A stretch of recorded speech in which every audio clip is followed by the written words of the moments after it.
Gottlieb going in for Colin Cowherd, alongside the absolutely stunning and talented Joy Taylor, who has a new show on caffeine, which started Wednesday. Thank you, Doug. Are you currently on caffeine, regular caffeine, not the app caffeine? I have not started my caffeine intake yet. It's right here.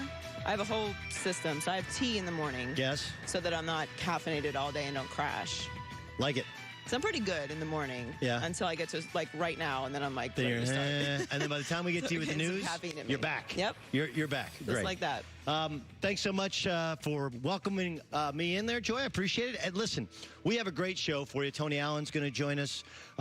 Sean Porter's going to join us, get you ready for the Wilder Fury fight, which I believe Colin is going to. You going to the fight on Saturday as well? I am. I leave tomorrow. Awesome. So, look, that's a big-time event, and we'll talk about a heavyweight championship that people care about. It is good. Life is good when that happens. There are some misconceptions about the new collective bargaining agreement, which has been agreed to by the owners, not by the players. We'll get to that during the show. But I wanted to start with this. You know, the Dallas Cowboys are a team they're talked about on every radio show, local and national. The Dallas Cowboys clearly have a talented roster. And if you look at gross stats, the number one offense in the National Football League. They have a quarterback who, by anyone's estimation, however good you think Dak Prescott is, Dak Prescott has been underpaid by the team during his NFL career because where he was selected in the draft. And if you know about the old collective bargaining agreement, it wasn't that the Cowboys didn't want to give him any money. There was no opportunity to pay him any more money than he was already being paid. So he made it up in endorsements.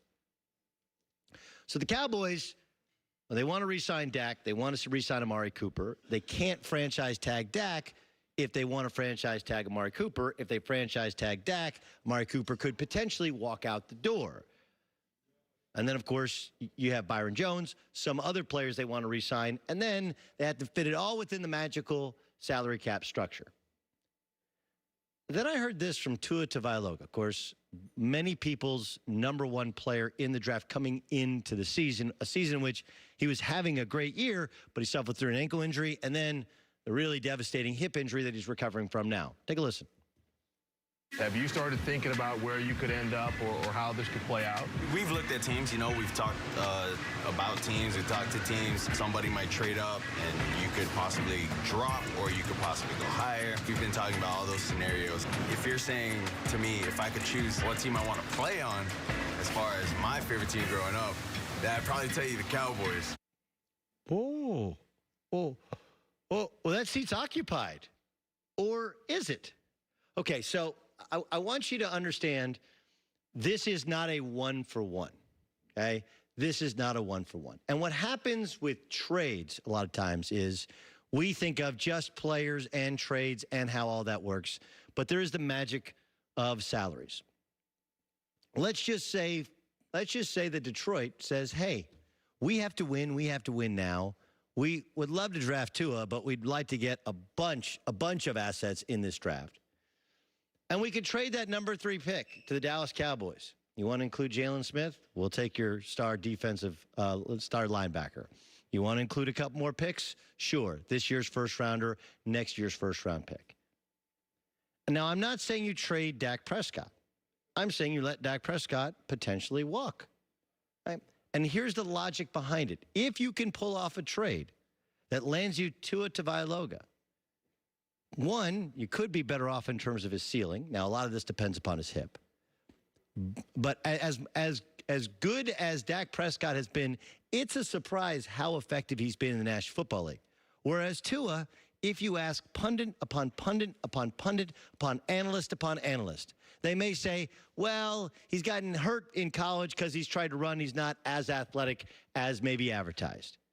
Everyone says he's bright. He's obviously a very good leader. He's tough, he's smart, he's incredibly accurate. And if you want to tell me that Dak Prescott's awesome, that's fine. I saw him against the Philadelphia Eagles on the road, and you can, the Cowboys fans will say, well, they don't have very good defense this year. Okay, we'll get to that in a second. But I should point out that it wasn't the defense that scored 9 points against the Eagles. It wasn't the defense that scored on the opening drive of the first half and second half against the Bears and couldn't move the ball outside of that. It wasn't the defense, granted, it was in a monsoon, but the defense didn't score 9 points against the Patriots. The offense lit up the Redskins. The offense lit up the Rams. These are non-playoff teams, the Giants. The offense lit up the Redskins, the Giants, the Dolphins. They beat up on the bad teams, and against the good teams, there was a struggle. Some of it had to be play calling. Some of it had to be coaching. But some of it had to be quarterback play. And then when you factor in the money you would save if you simply move Dak Prescott, potentially, let's say, $32 to $36 million off the books, whatever that looked like in the salary cap, the number 3 spot, like Quinnen Williams last year, right? It's like $8 million a year. It'd be $9 million probably this year. And think about it. If you're going to save $20 million, potentially getting as good or a better quarterback, would you take that risk? Because the Dallas Cowboys are a talented team. Dak Prescott statistically had a good year, and all it got you was 8 wins. If Jerry Jones wants to tell the world that he's a gambler, that he's a gunslinger, he's an old cowboy, that he's willing to take risks, why not take that risk? Why not? You can easily be critical of the Cowboys not pouncing on the opportunity they had over the past couple years when they had a quarterback who was classically underpaid. You could have the same thing. You could hit reboot. You could hit refresh. And start with a quarterback who is far more advanced in terms of understanding defenses and offenses at this level, as opposed to Dak, who wasn't really a drop-back passer until maybe his last year at Mississippi State.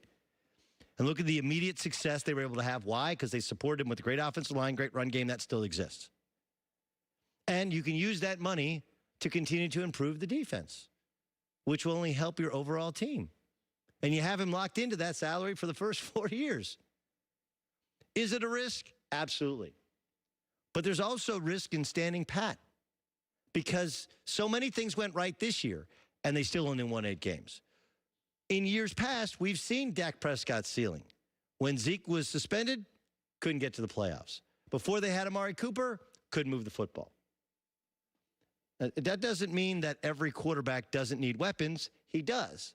But the idea that he can carry a franchise, especially one that will be depleted because of the contract that he's likely to earn or likely to be given with his next contract, it just boggles the mind. They couldn't win consistently with him on a minimal couple $1 million deal. What makes you think they can field a good team around him when he's making top of the market money? The Cowboys have their out. Okay? They have their out. They never have to pay Dak Prescott more than they want to pay him by simply allowing him to walk, if they're willing to run, which is a substantial risk, and make a trade up to 3. And, oh, yeah, by the way, if they let him walk, right, the true leverage is, you can walk out that door? All right. Who's going to pay him $30, $35 million? Tell me the team. Tell me where it exists. Would the Raiders be interested? Probably. But at that number, probably not. You tell me that Dak is that much better than Derek Carr, who I think it's $18 million. No, he's not. His value is in the Cowboys. It's basically what Emmitt Smith said. Hey, dude, take a little bit less. You can make a bunch on the back end with the endorsements. And I get that when Emmett's talking, it feels like you can barely see Jerry Jones' lips moving, right? There's a great ventriloquist act. But what he's saying is closer to the truth than you think. Would the Dolphins want him? Sure. At $35 million? No. No.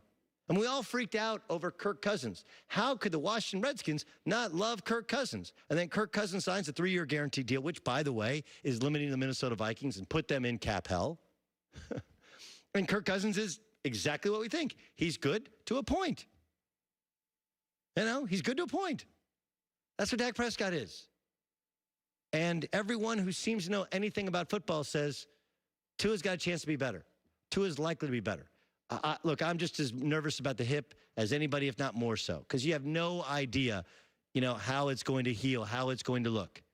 But you do know that when healthy, that guy took Alabama's offense from one of the most boring things on earth to absolute lightning in a bottle. He's accurate. He's a leader. he's athletic enough in the pocket to be a modern-day quarterback. And he's got a strong arm that can make every throw and is shown in the biggest of big games he will come through. And, oh, yeah, by the way, he would cost you $20 million at minimum less than Dak Prescott would cost you. Oh, and I might want to throw in the fact that he's left-handed. There's no other left-handed quarterbacks in the NFL, but he would be playing for a former left-handed quarterback who's his offensive coordinator. It's not so crazy when you think about it. Dallas Cowboys want to be bold, and Tua just happens to say, you know, if I could pick any team, the Cowboys. Huh. We might be able to make that work. Crazy, Joy? I mean, it would be exciting. I don't know how much Dallas would have to give up to move up that far. Yeah, but they'd move up from 17 to 3. That's a substantial. lot. And there is precedent for this on some levels, right? Remember, the Philadelphia Eagles had re-signed Sam Bradford, and then they moved up to end up drafting Carson Wentz. And look, Carson Wentz has had an injury-plagued career, and he's on that second contract or whatever. But I think if you asked the Philadelphia Eagles, do you have your franchise quarterback? And I believe Dak is better than Sam Bradford. I'm not calling him Sam Bradford. He hasn't broken down like Sam Bradford. Right. He's not as accurate as Sam Bradford, but I like Dak Prescott better as a quarterback in the NFL for the next 10 years than I did Sam at that point. But it has happened before, and I do think it worked for the Eagles. They didn't win the Super Bowl because of him, but they were in position to get to the Super Bowl because of him. He would have been the MVP. They were the best team in football. I mean, I think this is, you know, we're getting close to the draft. Yes. So we're, you know, pulling at every thread here. I don't think he's saying this in that this is something that's going to happen. It's just kind of interesting. Yes. I personally feel like the Cowboys should re-sign Dak. Obviously, they're going to have to overpay him in order to make that happen, but I don't know. But I'm offering up, do they have to overpay him? They don't. Right. No, but you better have a plan. Yes. And this is a possible plan. It's a possibility. Joy Taylor, I'm Doug Gottlieb. I don't think Tom Brady wants to leave New England. I think he wants to stay. And a new report which has him going to a new destination is actually another reason why. I'll explain next. I'm Doug Gottlieb. This is The Herd.